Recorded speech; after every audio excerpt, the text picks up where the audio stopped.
The forest was quiet again, but not peaceful. Tigger's team had made it back to the valley, Molly limping between Patch and Ember, her body weak but her spirit unbroken. The campfire's glow was long behind them, but Clawmark's voice still echoed in Tigger's mind. You've just begun a war. They reached the edge of the village just before dawn, the sky bruised with purple and gray, and the wind carrying the scent of pine and ash. Freedomville's sentry spotted them first, rushing to help.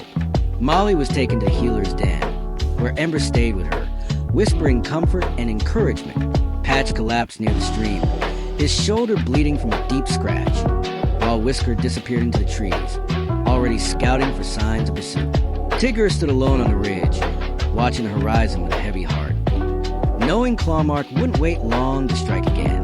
By midday, the village was stirring. Word of Molly's rescue and Clawmark's ominous threat spread quickly. Cats gathered in the central clearing, their faces tense with worry and determination. Tigger stepped forward and announced, "We got her back, but they're coming. Clawmark won't let this go."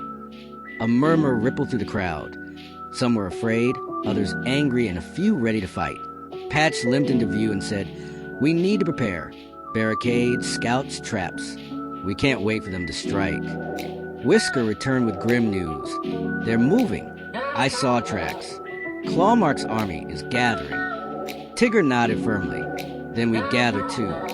That night, the leaders met beneath the old cedar tree.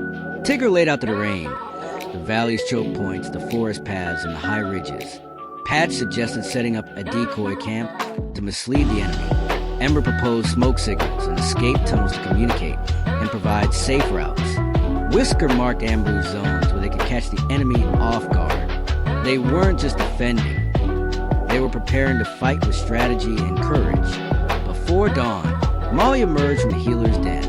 Her fur was still matted and her steps were slow, but her eyes burned with fierce fire. "I heard what Clawmark said," she told the crowd, "and I remember what he did to me, to our home." She looked around at the gathered cats. "I'm not running. I'm standing with all of you." The valley erupted in cheers, a wave of hope and resolve sweeping through the community. As the sun rose over Freedomville, the cats of the valley stood together, not just survivors, but defenders ready to face the storm ahead. The night deepened, and the valley settled into a tense quiet. The air was thick with anticipation, every rustle of leaves and distant calls sharpening the senses of those who waited. Tigger paced the ridge again, his mind racing through every possible outcome, every strategy they had laid out.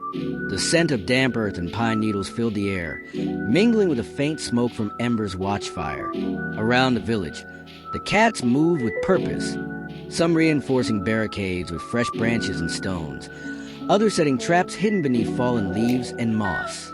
Scouts slipped silently through the shadows, their eyes keen for any sign of movement beyond the tree line. Molly, though still weak, insisted on joining the patrols, her determination a beacon to those around her. She moved carefully, each step measured, her gaze sharp despite the pain that lingered in her limbs. Patch worked alongside the younger cats, teaching them how to read the signs of the forest. The broken twigs, the disturbed soil, the faintest footprints that might betray an approaching enemy. Ember's voice carried through the night as she led a small group in practicing signals, their whispered calls weaving through the trees like a secret language. Whisker returned often with updates, his reports growing more urgent as the hours passed. The tension was a living thing, wrapping around the village like a thick fog, but beneath it was a fierce determination. No one spoke of surrender. No one entertained the thought of fleeing. Instead, they prepared, not just for battle, but for the long struggle that might follow. The valley's history was written in moments like these, where courage met fear and hope stood firm against the dark. And though the storm had not yet broken, every heartbeat echoed the promise of what was to come, to be continued,